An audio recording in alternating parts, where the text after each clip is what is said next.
last week, I was in a botanic garden in Edinburgh, where my great-great-grandfather was actually turned down for a job, which made me laugh quite a lot. And this is a great opportunity for UK growers to be able to produce disease-free plants and bulbs, and to also get in, but because of the state of the pound versus the euro. So this is a great opportunity.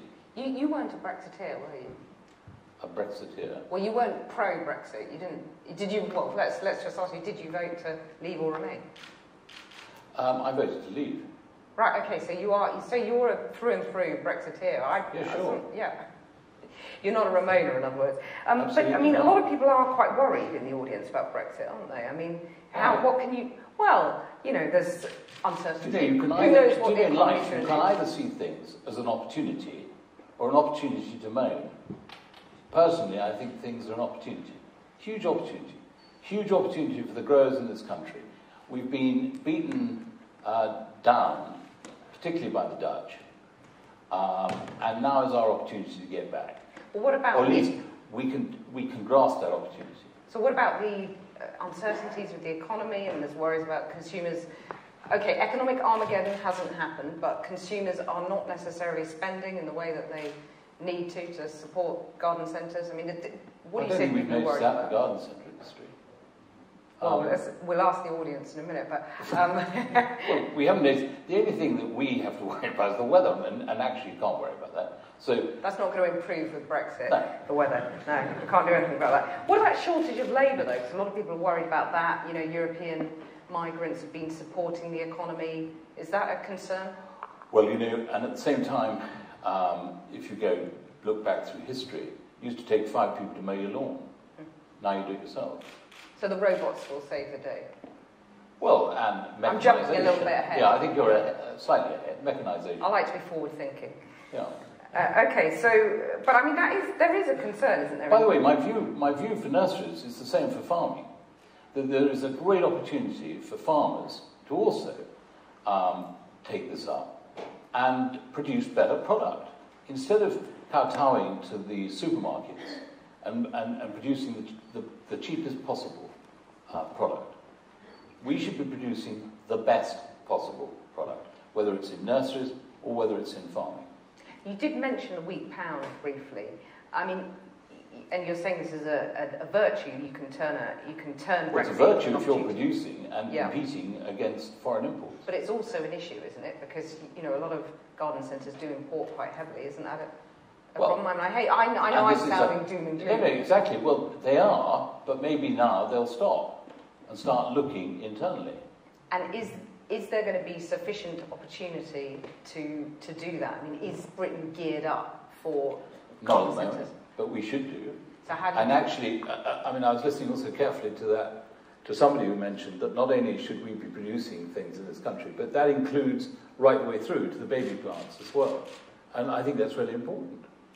So this is our opportunity, and we can either say, yeah, okay, we'll give it a go, or we can say, right, what do we do? And really get cracking on it. So you're in the sort of Boris Johnson optimism sort of mentality. Well, these days nobody dares say they're in a Boris Johnson thingy, but I happen to think that if you invited him to dinner, it'd be really a riot. So just don't mention Libya. I'm on his team. That I think we should brace up. This is a good opportunity for people in this country, and I'm not so worried. If they didn't think in Europe that losing us was a problem, they'd have shown us the door. As it is, they're fighting tooth and nail to try and keep us. Well, they might not give us a decent deal, and I suppose that leads on to my final question on this Brexit section.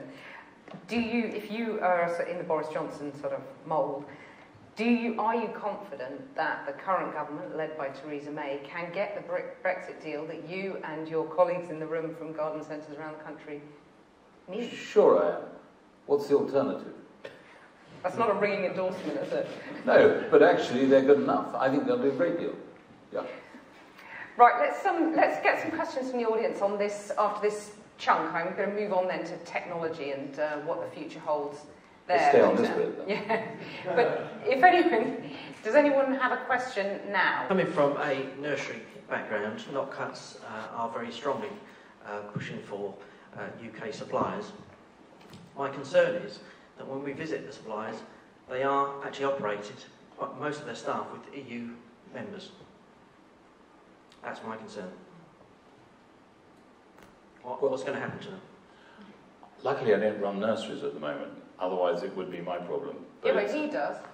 Well, are you expecting me to give you the answer to that?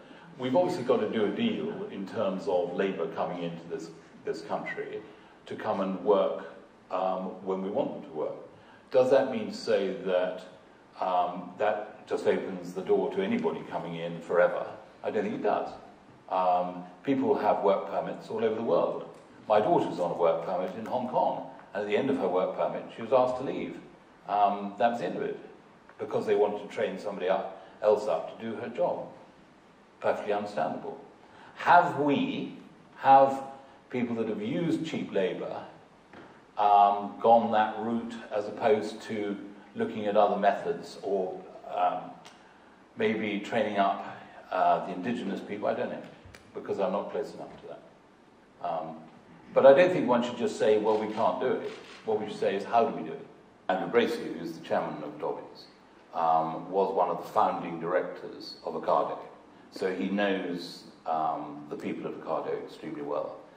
And that's how we got to do the deal. Although I have to say that 10 years ago I was talking to Ocado through Andrew Bracey to do a similar sort of deal. So it's come of age. Why?